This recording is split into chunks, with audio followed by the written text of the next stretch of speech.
महंगाई ने गरीब आवाम का जीना मुहाल कर दिया है। ब्रॉयलर गोश्त की कीमत में 15 रुपये का इजाफा। मुर्गी का गोश्त 656 रुपये किलो से महंगा होकर 671 रुपये किलो कर दिया गया है। बढ़ती हुई महंगाई से शहरियों की मुश्किलात में इजाफा हो रहा है। कराची में फलों और सब्जियों की कीमतें आसमान से बातें कर रही हैं। शहर में अदरक 800 रुपये जबकि भिंडी 200 रुपये फी किलो में फरोख्त हो रही है। पिछले हमने देखा डॉलर की कीमत एकदम नीचे गई ओपन मार्केट में, लेकिन आज फिर हम देख रहे हैं कि 8 रुपये डॉलर ऊपर चला गया। डॉलर की कदर ठहर नहीं रही। IMF प्रोग्राम हमें मिला नहीं है। बजट में एस्टिमेट्स यानी तखमीने होते हैं कि अगले साल इतनी हम टैक्सों की वसूली होगी, इसी तरह से इसमें दिखाएंगे अगले माली साल में हमें IMF से इतनी रकम मिलेगी। खड़ा रहेगा, हिल जाएगा। जो MQM के बारे में अडॉप्ट किया गया था। MQM तो चलो कि कराची में एक छोटा कराची का एक।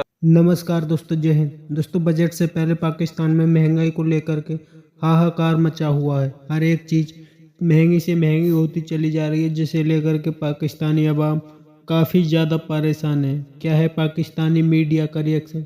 चलिए तो वीडियो को स्टार्ट करते हैं, लेकिन उससे पहले यदि आपने हमारे चैनल को सब्सक्राइब नहीं किया तो सब्सक्राइब करें। वीडियो पसंद आए तो लाइक करें, कमेंट करें और शेयर करें। जय हिंद, वंदे मातरम।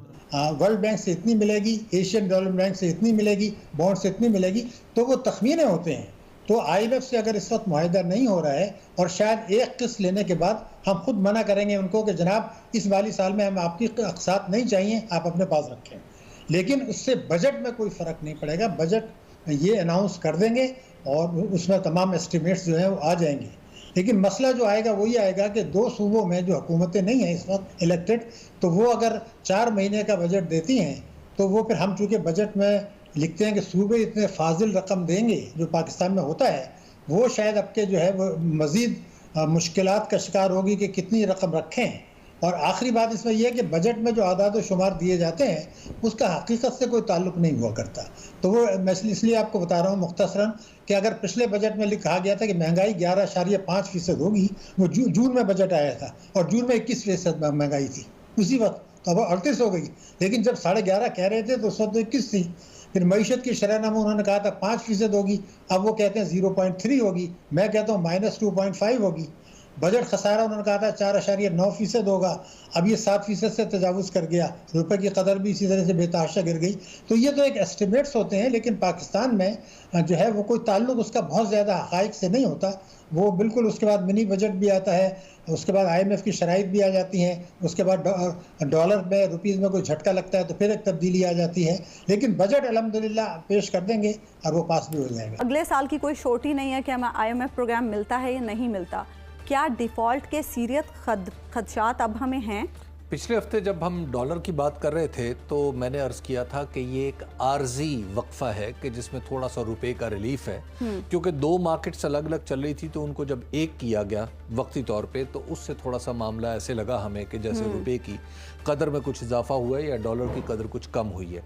असल मसला वही है कि पाकिस्तान की करेंसी पाकिस्तान की मईशत की मैनिफेस्टेशन है, यानी उसका इजहार है। पाकिस्तान कितना प्रोडक्टिव हो सकता है, दुनिया को इस पर यकीन नहीं है कि पाकिस्तान के अंदर प्रोडक्टिविटी बढ़ेगी, पाकिस्तान मुस्तकबिल में चलते हुए गैर मामूली तो छलांग लगाएगा। तो हमें खुद भी यकीन नहीं है। तो लिहाजा हमारे जो बिजनेसमैन हैं उनका भी एतमाद कम है, आपका मेरा एतमाद कम है, क्योंकि रोज़ाना की बुनियाद पर प्राइसेस बढ़ जाती हैं, अफरात ज़र गैर मामूली तौर पर ऊपर जा चुका है। तो लिहाजा जब मईशत जो नाम ही एतमाद का और उम्मीद का है, जब उसमें से ये दोनों फैक्टर निकल जाते हैं तो फिर वही सूरत बनती है जो इस वक्त हमारे सामने है कि दुनिया चाहे पाकिस्तान में हमारे वज़ीर ख़ज़ाना कुछ भी कहते रहे, दुनिया उनकी बात मानने के लिए तैयार है, न हमें उनकी बात पर कोई भरोसा रहा है। वो कहते थे कि मैं डॉलर को यहाँ रखूंगा वहाँ रखूंगा। सूरत हाल ये है कि अब उन्हें खुद समझ नहीं आ रही कि वो डॉलर कहाँ रखें, बल्कि आप यूँ कहिए कि इतने डॉलर ही नहीं बचे। अभी जो आपने नंबर बताया है कि 4 अरब 9 करोड़ डॉलर है हमारे पास टोटल, तो 4 अरब 9 करोड़ डॉलर आप नंबर्स उठा के देख लीजिए। पाकिस्तान ब्यूरो ऑफ स्टैटिस्टिक्स की वेबसाइट पे हर महीने ट्रेड समरी आती है, उसमें आपको पता चलता है कि आपके ये 1 महीने की इम्पोर्ट के बराबर भी नहीं है। अच्छा अभी सर, ये जो डिफ़ॉल्ट की बातें हो रही हैं, मुख्तलिफ मुआशी माहिरीन मुख्तलिफ डिबेट्स में हिस्सा ले रहे हैं और बार बार हर कोई डिफ़ॉल्ट के संगीन नौयत के ख़तरात से आगाह भी कर रहा है, मार्केट पे इस तरह की बातों का क्या इम्पैक्ट आता है? मार्केट पहले से ही जो इसहाक डार साहब की बात पे यकीन करना छोड़ चुकी है और उसने सब कुछ पिन कर रखा है IMF के प्रोग्राम से। अगर इसहाक डार साहब की बातों पे यकीन करती मार्केट, तो इसका मतलब ये है कि वो जो कहते हैं हम डिफ़ॉल्ट नहीं होंगे, हमारे पास डॉलर की कमी नहीं होगी, हम ये कर लेंगे, हमारे पास इतने असासे हैं, ये सब कुछ अगर इस बात को मान लिया जाता तो मार्केट में तो फिर डॉलर की कदर कम होनी चाहिए थी और रुपए की कदर में इजाफा होना चाहिए था। लेकिन मार्केट उनकी बात पे भरोसा नहीं कर रही, मार्केट खजाना को डिस्काउंट करती चली जा रही है, बल्कि डिस्कार्ड करती चली जा रही है। अब हमारे वजीर खजाना से जैसे कोई सवाल पूछता है वो गुस्से में आ जाते हैं, तो भाई अगर गुस्से से डॉलर नीचे आ सकता है तो थोड़ा सा और कर लीजिए कि फिर रुपए में की कदर में थोड़ा सा इजाफा हो जाए।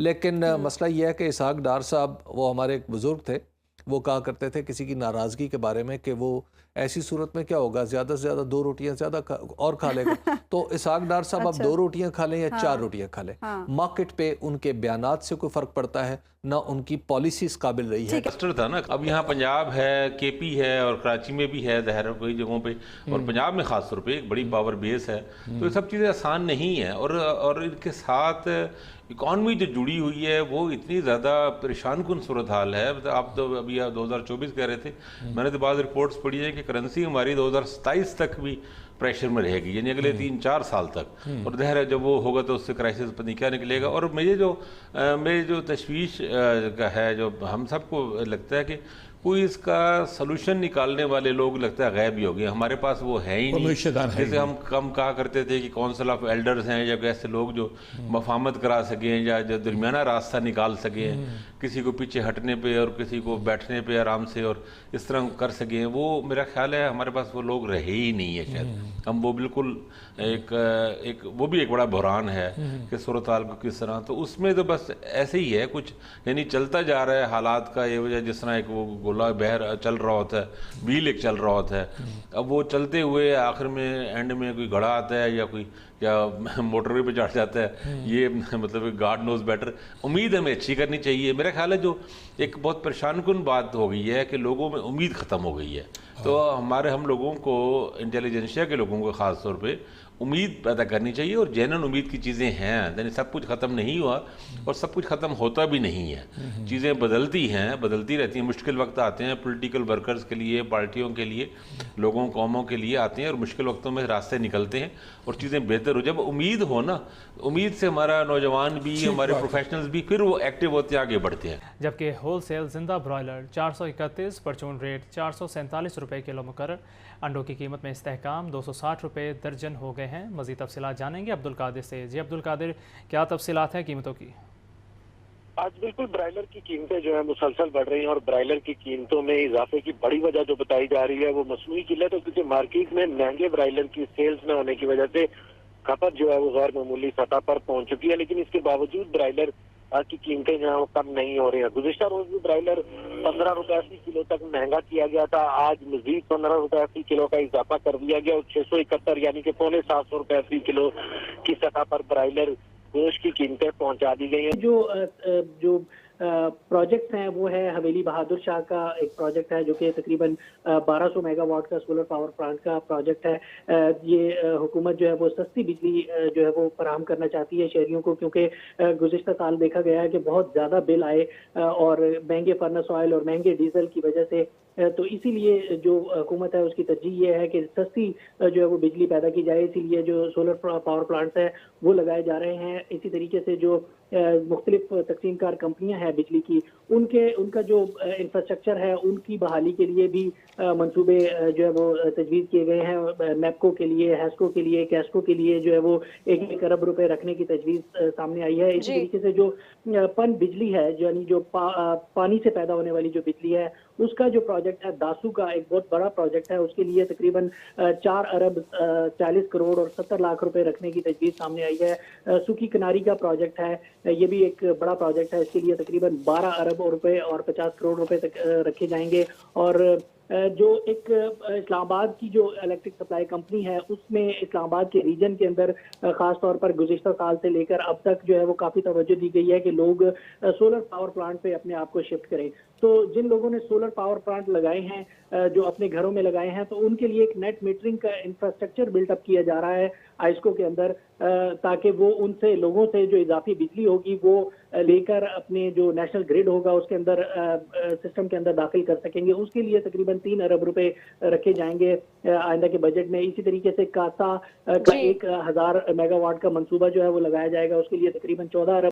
तो दोस्तों, पाकिस्तानी सरकार 9 जून को बजट पेश करने जा रही है, लेकिन उससे पहले पाकिस्तानी सरकार के पास फूटी कौड़ी नहीं है, क्योंकि पाकिस्तान को ना तो IMF ने भीख दी और ना पाकिस्तान के दोस्त मुल्कों ने। इस वक्त पाकिस्तान की हालत काफ़ी ज़्यादा ख़राब होती चली जा रही है, क्योंकि पाकिस्तान में बजट को लेकर इस वक्त हाहाकार मचा हुआ है। यदि पाकिस्तानी सरकार IMF का बजट नहीं बनाती तो IMF से पैसे नहीं मिलेंगे, और पाकिस्तानी अवाम के लिए रिलीफ नहीं देती तो पाकिस्तानी अवाम वोट नहीं देगी।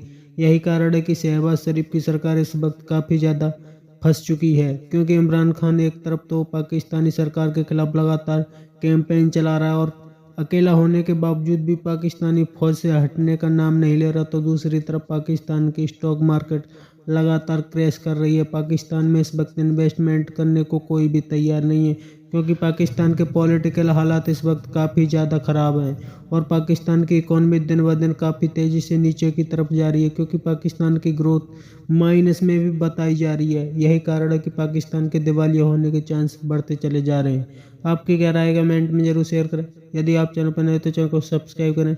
वीडियो पसंद आए तो लाइक करें, कमेंट करो, शेयर करें। जय हिंद, वंदे मातरम।